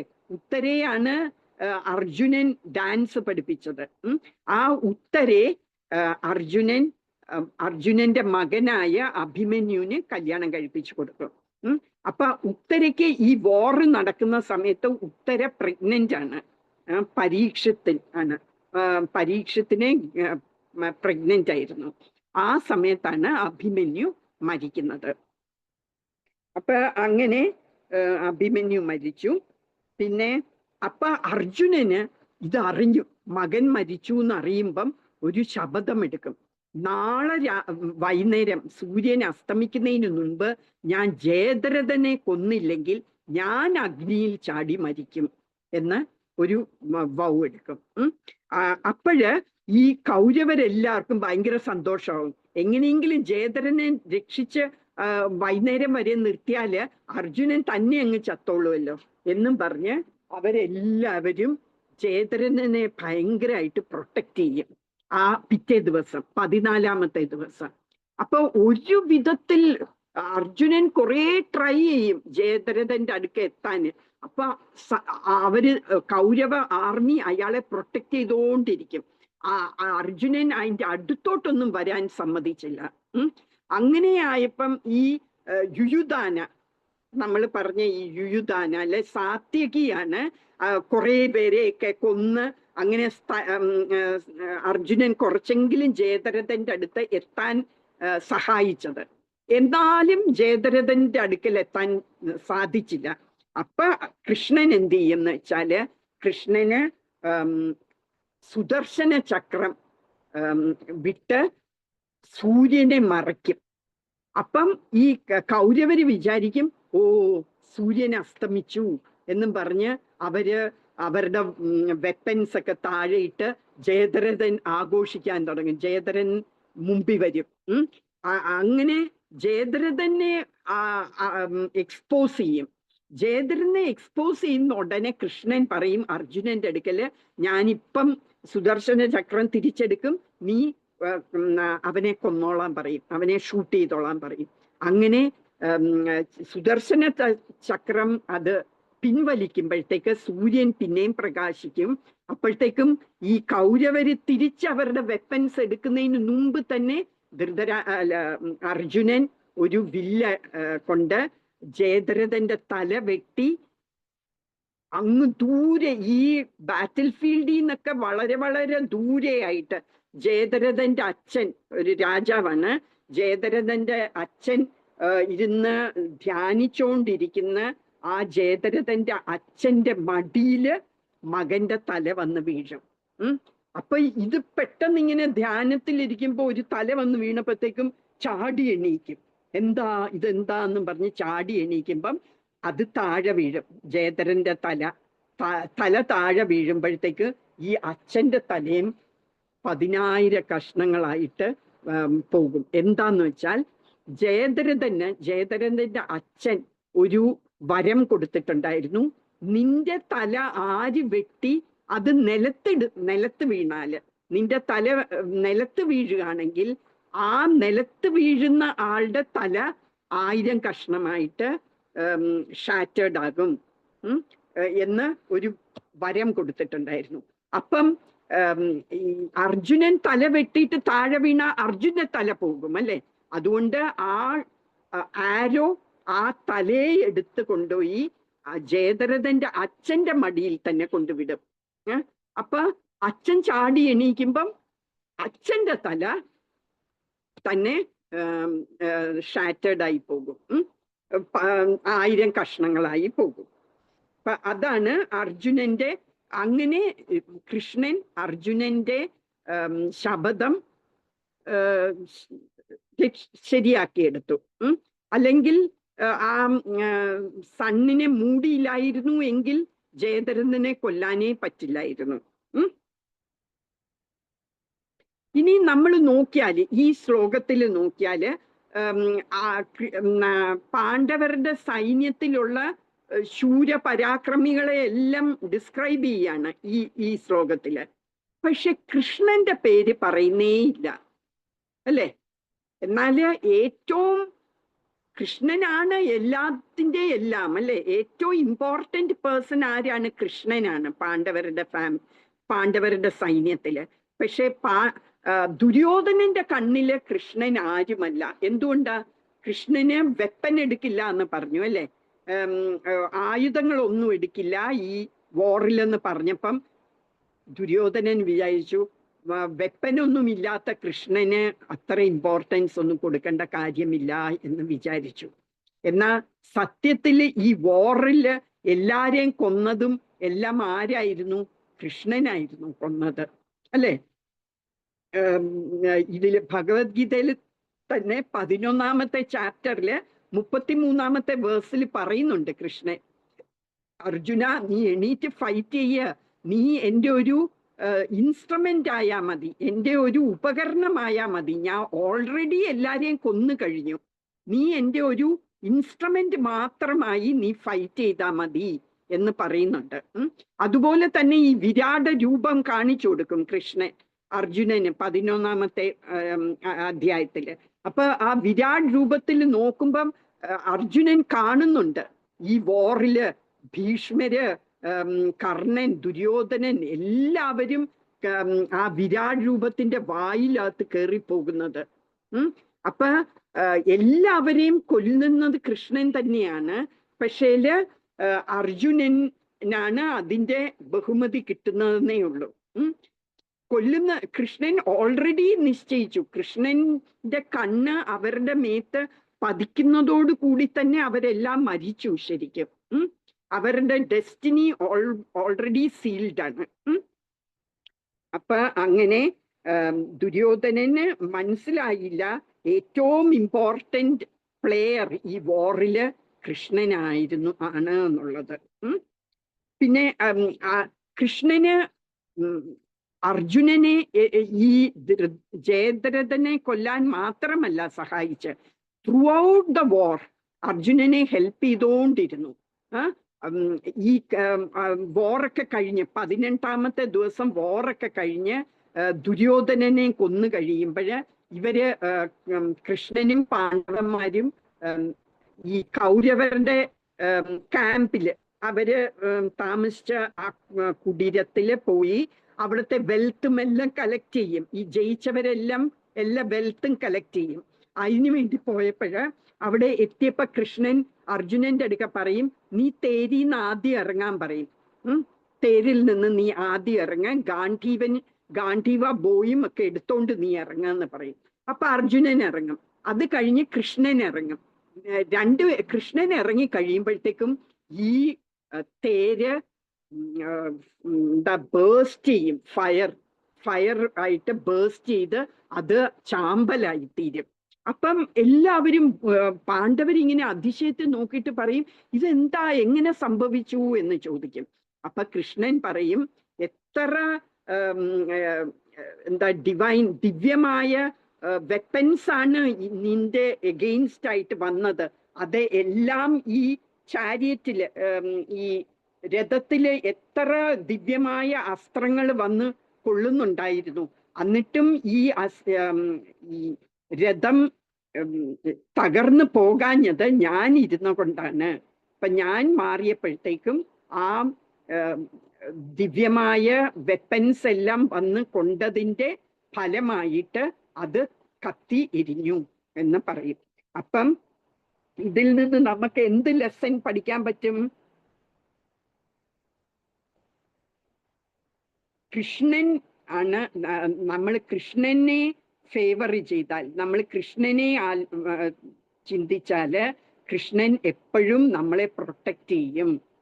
ഈ അർജുനനെയും പാണ്ഡവരെയും പ്രൊട്ടക്റ്റ് ചെയ്ത പോലെ എല്ലാ സർക്കംസ്റ്റൻസസിലും കൃഷ്ണൻ നമ്മളെ പ്രൊട്ടക്റ്റ് ചെയ്യും.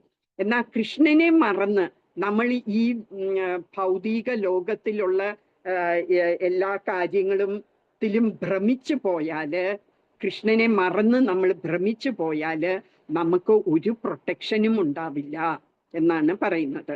ഇപ്പം ഈ ലോകം എന്ന് പറയുന്നത് ടെമ്പററി ആണ് അല്ലേ? നമ്മൾ പറഞ്ഞു, നേരത്തെയും പറഞ്ഞു, ഇത് കുറച്ച് കാലത്തേക്കേ ഉള്ളൂ ഈ ലോകം. നമ്മളുടെ ഹ്യൂമൻ ലൈഫ്, നമുക്ക് ഇപ്പം മനുഷ്യ ജന്മം കിട്ടിയതും വളരെ റെയറായിട്ട് കിട്ടുന്നതാണ് ഈ മനുഷ്യ ജന്മം. അപ്പൊ ഈ മനുഷ്യ ജന്മവും ഈ ലോകത്ത് ജീവിക്കാൻ പറ്റുന്ന ഈ സമയവും നമ്മൾ നല്ലതുപോലെ ഉപയോഗിക്കണം. എന്തിനു വേണ്ടി? കൃഷ്ണനെ ഓർക്കാനും കൃഷ്ണന്റെ കാര്യത്തിൽ കൃഷ്ണനെ സേവിക്കാനും വേണ്ടി നമ്മൾ ഈ ജന്മം ഉപയോഗിക്കണം. അല്ലാതെ നമ്മൾ ഈ ഭൗതിക ലോകം, വിച്ച് ഇസ് എനിവേ ടെമ്പററി, ഈ ഭൗതിക അങ്ങനത്തെ ഉള്ള ഈ ടെമ്പററി ലോകത്തിലെ സാധനങ്ങളും എല്ലാം കണ്ട് ഭ്രമിക്കാതെ നമ്മൾ കൃഷ്ണനിൽ വേണം.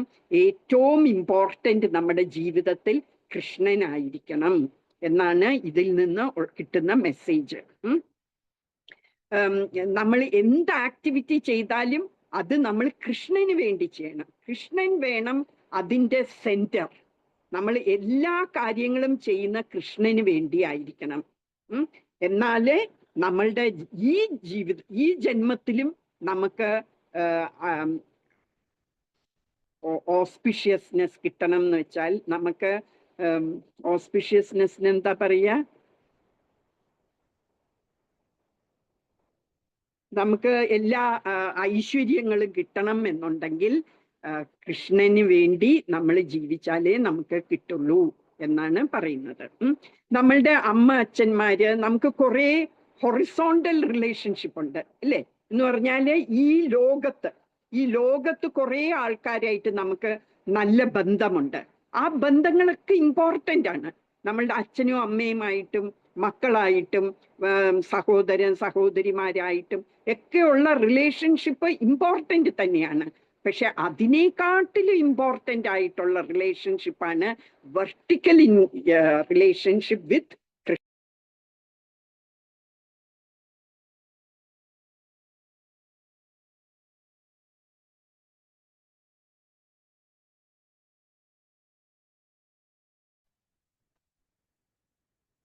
കൊടുക്കുന്നുവെങ്കിലും നമ്മള് ബാക്കിയുള്ള കൃഷ്ണനുമായിട്ടുള്ള റിലേഷൻഷിപ്പിനും നല്ല ഇമ്പോർട്ടൻസ് കൊടുക്കണം എന്നാണ് ഇതിൽ നിന്ന് നമുക്ക് കിട്ടുന്ന മെസ്സേജ്. അതുകൊണ്ട് നമ്മളുടെ ഹ്യൂമൻ ലൈഫ്, നമ്മളുടെ ഈ മനുഷ്യ ജീവിതത്തിൽ നമ്മൾ ഇത്തിരി പോലും സമയം വേസ്റ്റ് ചെയ്യാൻ പാടില്ല. അത്ര ഇമ്പോർട്ടൻ്റ് ആണ് സമയം. ഈ എത്ര വർഷം വരെ നമ്മൾ ജീവിച്ചിരിക്കും? മാക്സിമം പോയാൽ 100. പക്ഷെ 100 ആരും ഇപ്പൊ ടച്ച് ചെയ്യുന്നില്ല അല്ലേ? 60, 50 ഒക്കെ വയസ്സിലെ ആൾക്കാർ പോവാണ്. അപ്പം അത്രേ സമയമേ ഉള്ളൂ നമുക്ക് കൃഷ്ണന്റെ അടുത്ത് എത്താൻ ശ്രമിക്കാനുള്ള സമയം. ഈ എന്താ ചാണക്യ പണ്ഡിതൻ പറയുന്നത്, നീതിശാസ്ത്രം എന്ന് പറഞ്ഞ ഒരു ബുക്ക് എഴുതിയത് ചാണക്യാണ്. ചാണക്യ അതിൽ പറയുന്നുണ്ട്, ഒരു നിമിഷം നമ്മുടെ ജീവിതത്തിലെ ഒരു നിമിഷം പോയി കഴിഞ്ഞാൽ അതിനെ തിരിച്ചെടുക്കാൻ നമുക്ക് എത്ര കോടി സ്വർണ്ണ നാണയം കൊടുത്താലും ആ നിമിഷം നമുക്ക് തിരിച്ചു കിട്ടില്ല അല്ലേ? നമ്മൾ ഒരു പോയ ഒരു സമയത്തിനെ തിരിച്ചെടുക്കാൻ പറ്റുമോ? പറ്റില്ല. അത് പോയത് തന്നെയാണ്. അപ്പം ചാണക്യ പറയാണ്, നമ്മളുടെ ആയുസ്സിൽ നിന്ന് ഒരു നിമിഷം പോയി കഴിഞ്ഞാൽ അത് തിരിച്ചെടുക്കാൻ നമുക്ക് എത്ര സ്വർണ്ണ നാണയം കൊടുത്താലും നമുക്കത് തിരിച്ചു കിട്ടില്ല. അതുകൊണ്ട് നിരർത്ഥമായിട്ടുള്ള സമയം നിരർത്ഥമായി കളയരുത് നമ്മൾ സമയം.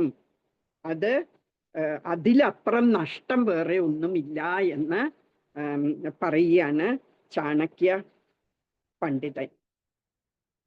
ഹരേ കൃഷ്ണ. ആർക്കെങ്കിലും എന്തെങ്കിലും സംശയമുണ്ടോ?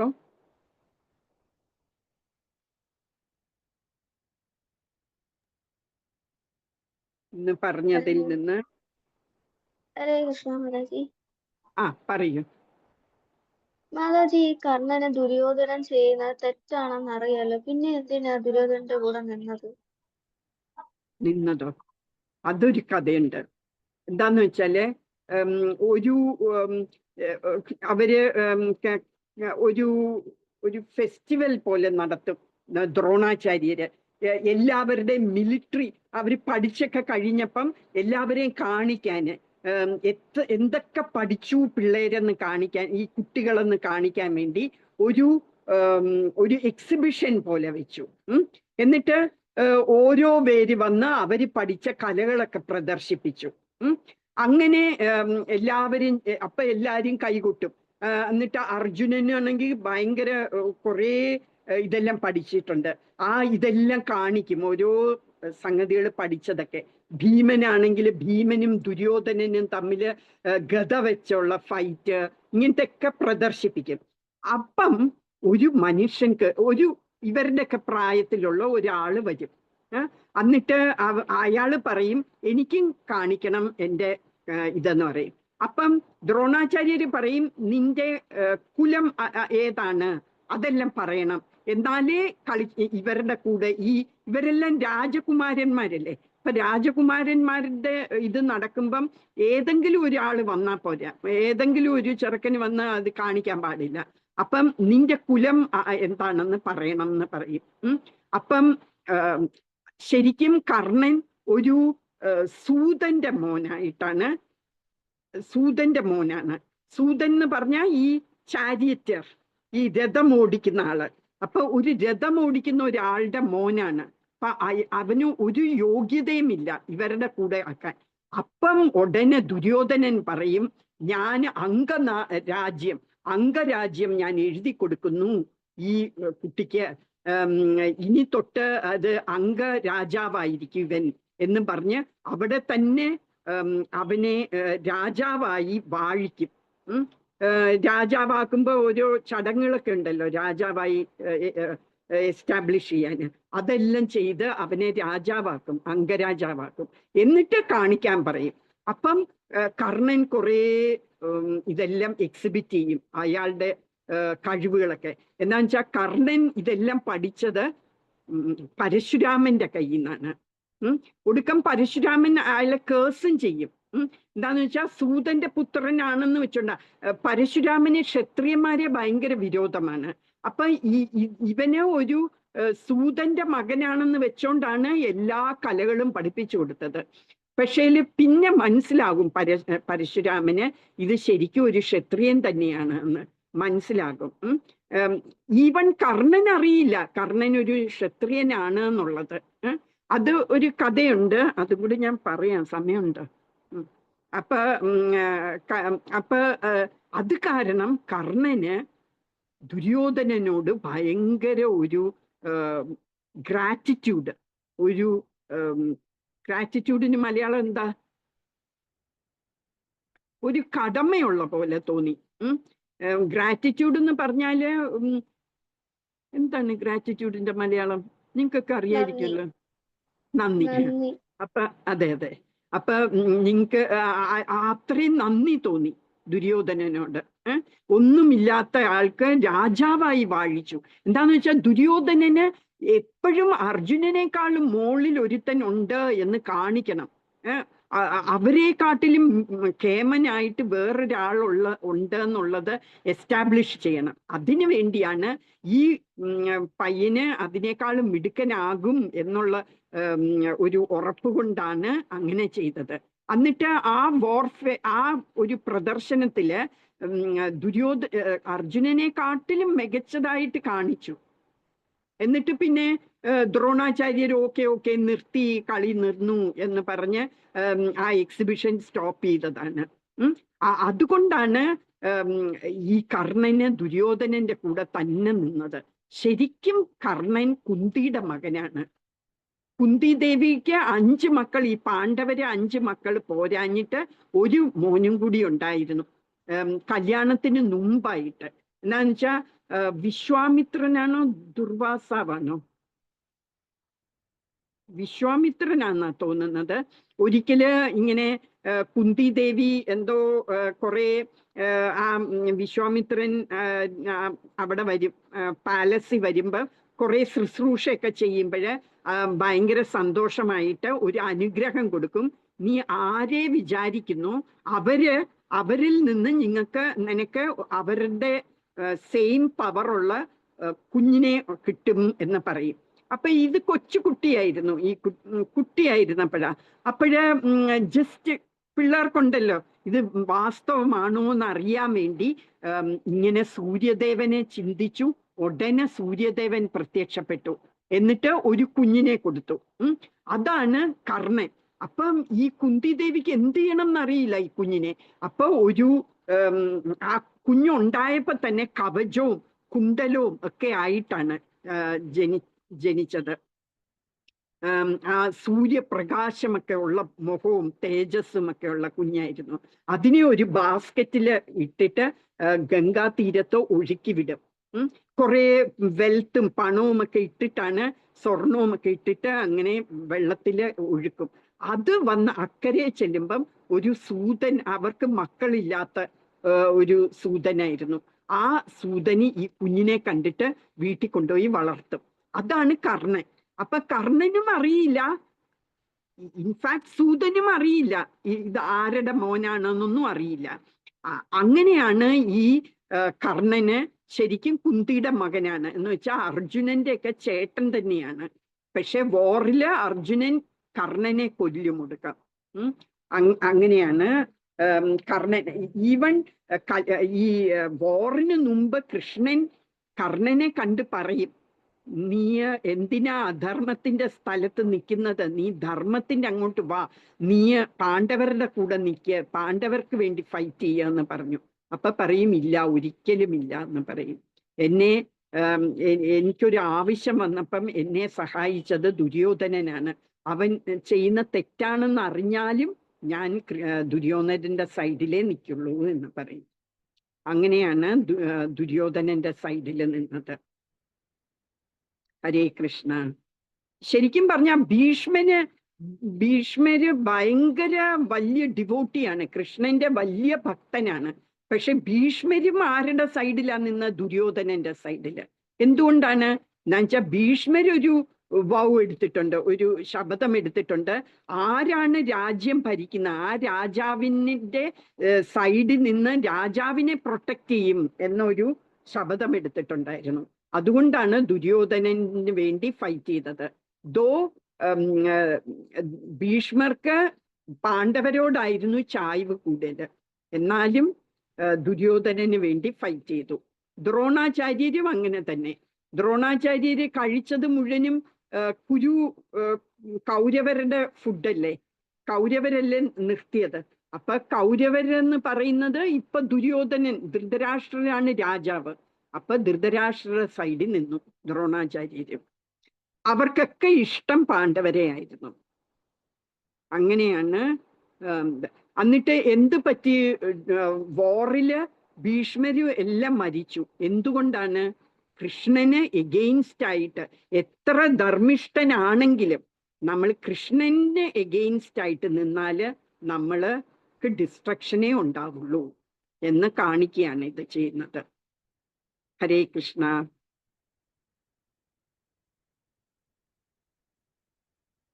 അപ്പൊ നമുക്ക് നിർത്താം ഇവിടെ. ഹരേ കൃഷ്ണ. വാഞ്ചാകൽപതരുഭ്യശ്ച കൃപാ സിന്ധുഭ്യ ഏവ ച പതിതാനാം പാവനേഭ്യോ വൈഷ്ണവേഭ്യോ നമോ നമഃ. ജയ ശ്രീകൃഷ്ണ ചൈതന്യ പ്രഭു നിത്യാനന്ദ ശ്രീ അദ്വൈത ഗദാധര ശ്രീവാസാദി ഗൗര ഭക്തവൃന്ദ അനന്ത കോടി വൈഷ്ണവ വൃന്ദ की जय. प्रभुपाद की जय. श्रील गुरुदेव की जय. नित्याय गौर प्रेमानंदे. हरि हरि बोल. हरे कृष्ण.